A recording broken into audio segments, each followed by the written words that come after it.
महादेव, आज मुझे धर्म के लिए युद्ध करना ही होगा और मुझे अपने भक्त की रक्षा करनी होगी कृष्ण। जब खुद महादेव युद्ध में उतरे भक्त के लिए और भगवान कृष्ण ने उठाया अस्त्र।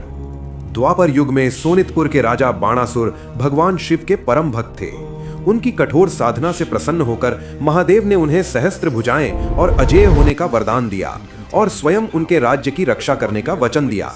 इस अपार शक्ति के घमंड में बाणासुर अत्यंत अहंकारी हो गए और वीरता के घमंड में चारों ओर आतंक फैलाने लगे। बाणासुर की महियसी पुत्री उषा ने एक बार स्वप्न में एक अत्यंत सुंदर राजकुमार को देखा और उससे प्रेम करने लगी। उषा की प्रिय सखी चित्रलेखा के पास अलौकिक चित्रकला और मायावी शक्तियां थीं। उसने उषा के वर्णन को सुनकर अनेक राजकुमारों के चित्र बनाए और अंत में उषा ने श्री कृष्ण के पौत्र अनिरुद्ध को अपने स्वप्न का नायक पहचान लिया। सखी की मनोकामना पूरी करने के लिए चित्रलेखा योग शक्ति से द्वारका से सोते हुए अनिरुद्ध को पलंग सहित उठाकर उषा के अंतःपुर में ले आई। अनिरुद्ध पहले आश्चर्यचकित हुए, लेकिन धीरे धीरे उनके बीच प्रेम हो गया और अनिरुद्ध गुप्त रूप से वहीं रहने लगे।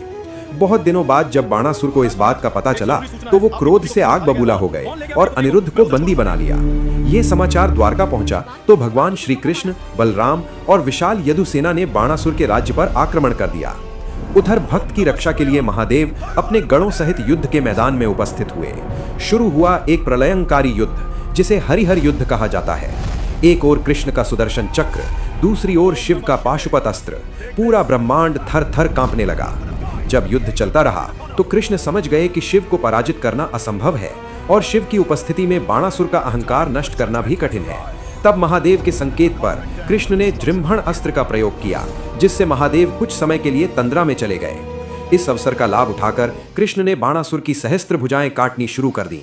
जब केवल 4 भुजाएं शेष रह गईं, तब महादेव जाग गए और बाणासुर के जीवन की भिक्षा मांगी। बाणासुर ने अपनी गलती समझकर कृष्ण के चरणों में आत्मसमर्पण कर दिया। अंत में बहुत धूमधाम से उषा और अनिरुद्ध का विवाह संपन्न हुआ और इस युद्ध से यह सिद्ध हुआ कि हरि और हर अर्थात विष्णु और शिव वास्तव में एक ही हैं, अभिन्न हैं। हर हर महादेव। जय श्री कृष्ण।